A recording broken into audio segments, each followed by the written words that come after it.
Welcome to my channel HKS video blog. Today I'll discuss with you about noun. So before discussing about noun, we must know about part of speech. As I have already discussed with you, there are mainly 8 part of speech and noun is also one of them. So in this video today I will elaborately discuss with you about the noun only. So keep watching the video, you will be able to know more about noun. Noun is a naming word. It is the name of a person, place, animal, action, thing, quality, feeling or idea, etc. So ছাত্ৰ ছাত্ৰীসকল, noun হৈছে এটা নাম বুজা শব্দ।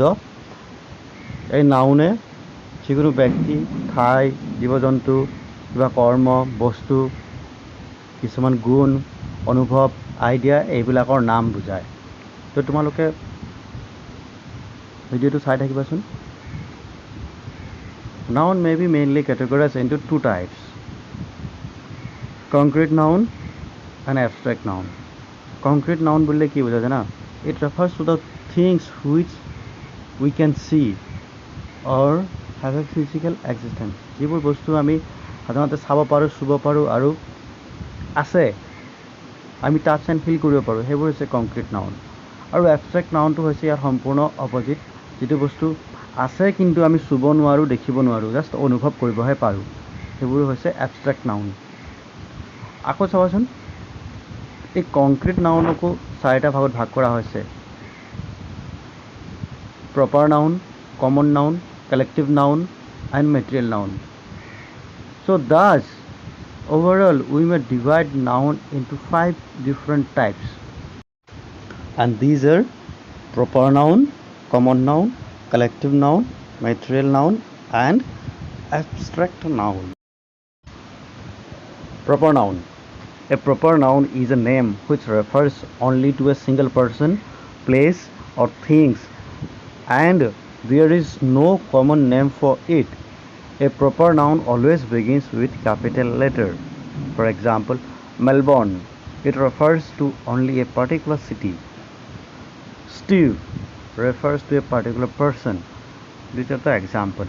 So যদি মই অসমীয়াত ক'বলৈ যাওঁ, প্ৰপাৰ নাউনে কোনো এক নিৰ্দিষ্ট বিশেষ ব্যক্তি, ঠাই, বস্তু এইবিলাকৰ একোটা নিৰ্দিষ্ট নাম বুজায়। যেনে ধৰা ইয়াতে উদাহৰণ দিয়া হৈছে যে মেলবৰ্ণ এটা নিৰ্দিষ্ট city, Delhi, Kolkata, Steve, Johnson, এইবোৰ নিৰ্দিষ্ট একোটা ব্যক্তি বা ঠাইৰ নাম। আৰু এই নাউনবিলাক সদায় কেপিটেল লেটাৰেৰে ষ্টাৰ্ট হয় বুলি কৈছে, সেইটো মনত ৰাখিবা হা। Common noun. A common noun is a name for something which is common for many things, person or places. It encompasses a particular type of things, person or place. For example, country. It can refer to any country, nothing in particular. City. It can refer to any city like Melbourne, Mumbai, Toronto, etc. but nothing in particular. Mother, cow, etc. These are example of common noun. অসমীয়াত তোমালোকক কৈ দিছোঁ, এই common নাউনে সামগ্ৰিকভাৱে ব্যক্তি বুজায়, ঠাইক বুজায়, সামগ্ৰিক বুজায়, এইবিলাক বুজাব হা। কোনো এক নিৰ্দিষ্ট এটাক নুবুজাব, অভাৰঅল বুজাব। কাউণ্ট্ৰি বুলি কৈছে, ইয়াতে কাউণ্ট্ৰি মানে এখন নিৰ্দিষ্ট কাউণ্ট্ৰিৰ কথা কোৱা নাই, সকলো কাউণ্ট্ৰিকে বুজাইছে। চিটি বুলি কৈছে, একোটা নিৰ্দিষ্ট চিটিক বুজোৱা নাই, সকলোবিলাক চিটিকে বুজাইছে। মাদাৰ, সকলো মাককে বুজাইছে। কাউ বুলি ক'লে সকলো গৰুকে বুজাইছে। এনেকুৱা ধৰণৰ যিবোৰ নাউন হ'ব সেইবিলাকক কমন নাউন বুলি কোৱা হ'ব। Collective noun.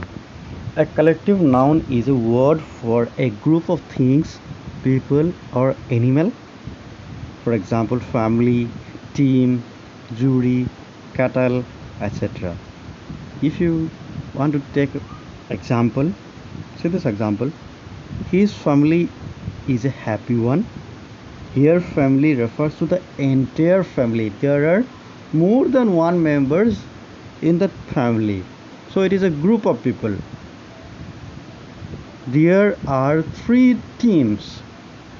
Teams is an example of collective noun. In a team, there are more than one people, so it is also a group of people. These are the example of collective noun, and there are so many examples. While going through various studies, you will be able to know about this.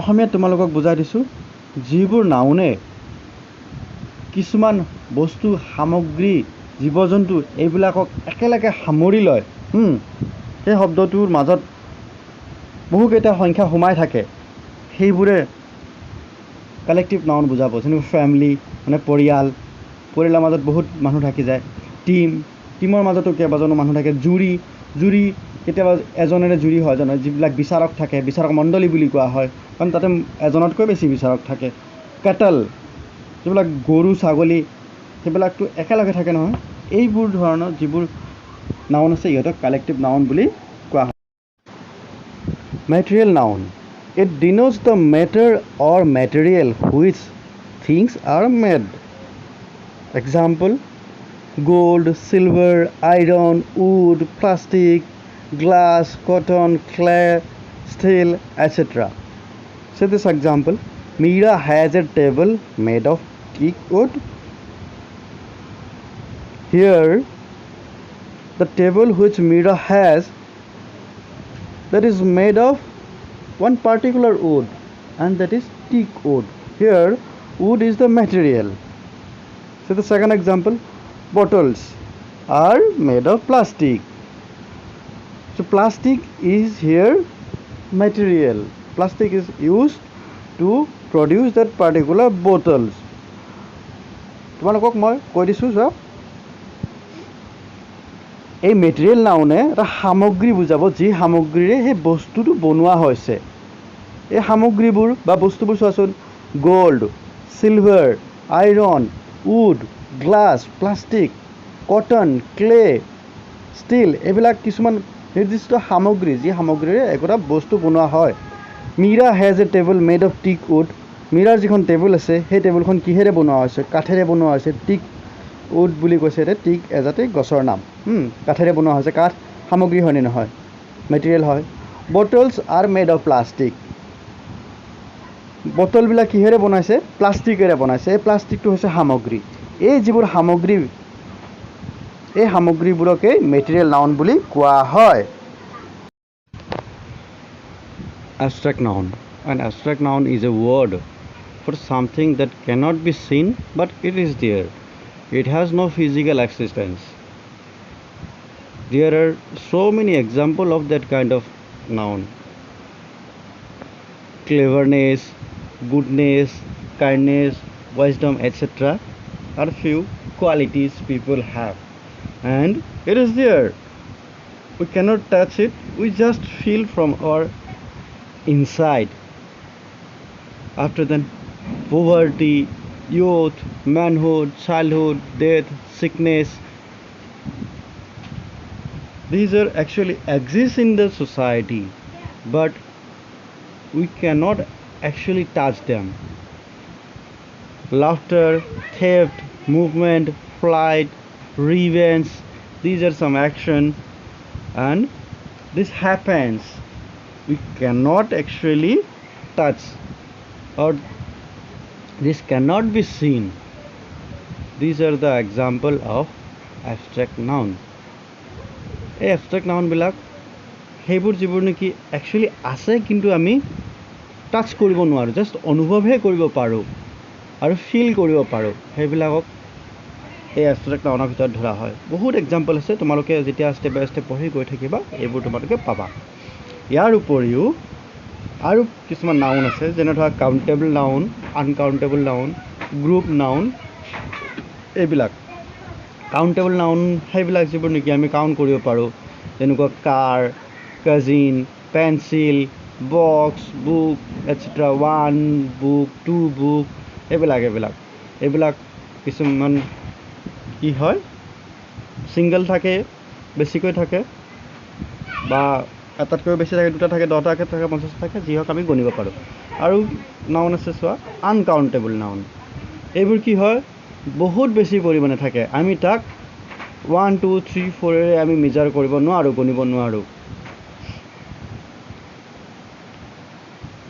এইবিলাকৰ পৰিমাণ বহুত বেছি হৈ যায়। কিছুমান ideas, experiences চোৱাচোন, advice, information, progress, news, luck, fun, work, এইবিলাক আমি গণিব পাৰোঁ জানো? নোৱাৰোঁ নহয়। কেতিয়াবা কম থাকে, কেতিয়াবা বেছি থাকে। প্ৰগ্ৰেছ, কম প্ৰগ্ৰেছ বুলি কোৱা হয়, বেছি প্ৰগ্ৰেছ বুলি কোৱা হয়, কিন্তু একজেক্ট আমি গণিব পাৰোঁ জানো?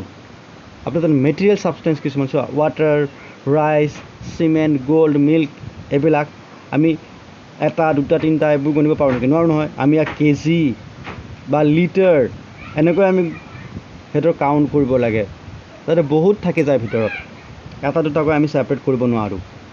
চাউল, যেতিয়া চাউল বহুত থাকে নহয়, তাতে এটা দুটাকৈ কাউণ্ট কৰা সম্ভৱ জানো? নহয়। তাৰপিছত কিছুমান ৱেডাৰ কণ্ডিশ্যন ৰিলেটেড ৱৰ্ড আছে, weather, thunder, lightning, rain, snow', এইবোৰ বৰষুণৰ পৰিমাণ আমি একচুৱেল আমি গণিব নোৱাৰোঁ, কিন্তু আমি এটা আনুমানিক মেজাৰ এটা কৰিব পাৰোঁ। আৰু কিছুমান আছে চোৱা, ফাৰ্নিচাৰ, ইকুইপমেণ্ট, লাগেজ, এইবোৰ নাউনো আনকাউণ্টেবল বুলি ধৰা হয়। ফাৰ্নিচাৰ যদিও এটা দুটা তিনিটাকৈ এনেকৈ দেখা যায়, কিন্তু এই ফাৰ্নিচাৰ শব্দটোৰ ভিতৰত বহুত বেছি সোমাই থাকে। ইকুইপমেণ্ট, বস্তু বাহিনী কিছুমান বা সামগ্ৰী যিবোৰ নেকি কাম কাজত ব্যৱহাৰ কৰা হয়, এই ইকুইপমেণ্ট বোলা শব্দটো আনকাউণ্টেবল নাউন হিচাপে ধৰা হয়। লাগেজ, আমি ক'ৰবাত গ'লে বস্তু বাহিনী লৈ যাওঁ, লাগেজৰ যদিও লাগেজৰ বেগটো এটা হয় বা দুটা হয়, কিন্তু তাৰ ভিতৰত বহুত থাকে যে, সেইকাৰণে ইয়াক কাউণ্টেবল নহয়, আনকাউণ্টেবল হিচাপে ধৰা হয়। There is one more type of noun that is called group noun. Sometimes collective nouns are also called as a group noun. Some nouns refer to group of people, animal or things. For example, army, audience, committee, company, crew, enemy, family, gang, government, group, herd, staff, public, etc. This type of noun always tells about more than one, which may also refer to a group. So ইয়াতে কি কৈছে জানা, আমি যে collective নাউনৰ বিষয়ে পঢ়ি আহিছিলোঁ, collective নাউনে কি বুজাইছিলে? বস্তুবিলাকক একেলগে বুজাইছিলে। নাম এটাই হ'ব, কিন্তু তাৰ ভিতৰত বহুত বস্তু সোমাই থাকে বা বহু কেইজন সোমাই থাকে। সেই নাউনবিলাককে গ্ৰুপ নাউন বুলিও কোৱা হয়। কিছুমানে এই গ্ৰুপ নাউনটোক কালেক্টিভ নাউন বুলি কয় বা কিছুমান ছেপাৰেটলি গ্ৰুপ নাউন বুলিও কয়।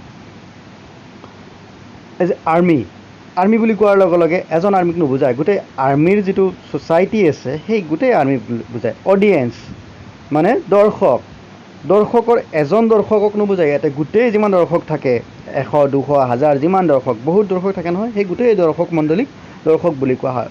প্ৰপাৰ অসমীয়াত যেতিয়া কোৱা হয় নহয়, দৰ্শক বুলি নকয়, দৰ্শক মণ্ডলী বুলি কোৱা হয়, কাৰণ দৰ্শক বহুত থাকে। কমিটি, কোম্পানী, ক্ৰিউ, ইনেমি, ফেমিলিৰ কথা কৈছিলোঁ নহয়, ফেমিলিত বহুত সদস্য থাকে। ক্ৰিউ মানে এটা গ্ৰুপৰ ভিতৰত বহুত মানুহ থাকে। ইনেমি শত্ৰু, তোমাৰ এজনো হ'ব পাৰে, দুজনো হ'ব পাৰে, তুমিতো নাজানা নহয়, গ্ৰুপতো থাকিব পাৰে।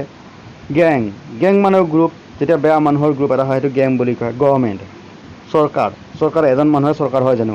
নহয়, বহুত মানুহ থাকে চৰকাৰত। সেয়া হাৰ্ড হৈছে জীৱ জন্তুৰ দল, এই হাৰ্ডত বহুত জীৱ জন্তু থাকি যায়। ষ্টাফ মানে হৈছে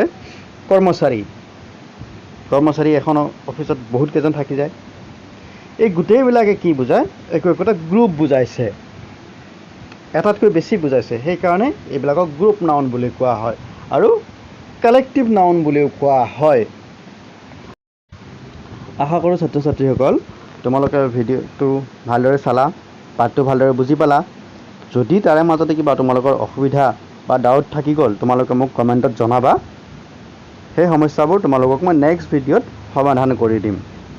লগতে তোমালোকে ভিডিঅ'টো লাইক কৰিবা, নিজৰ মতামত দিবা, লগ বন্ধুৰ মাজত শ্বেয়াৰ কৰিবা আৰু চেনেলটো ছাবস্ক্ৰাইব কৰিবা, যাতে যিমানবোৰ মই ভিডিঅ' আপলোড কৰোঁ লগে লগে তোমালোকে ন'টিফিকেশ্যন পাই যোৱা।